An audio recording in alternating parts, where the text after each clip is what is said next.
যদি জান পাপ করে তুমি পাপ করে দিয়ে আসো। What did you do, Mama? হ্যাঁ জান আমাকে মেরেছে। What did you do? জানকে পাপ করে আসো। What did you do, Mommy? জানকে পাপ করে দাও। Okay.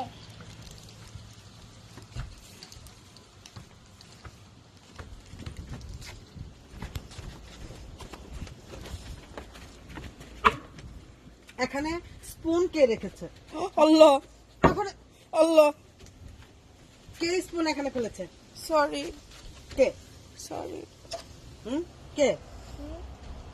এই বলছিলাম যে আমি সর্দিটা বন্ধ করছি, এখন পাপ করে দাও, পাপ করে দাও, পাপ করে দাও একটু। সর্দিটা বের করে একদম একদম এই যে আল্লাহ রে, পাপ করে দাও। একদম লেগে একটা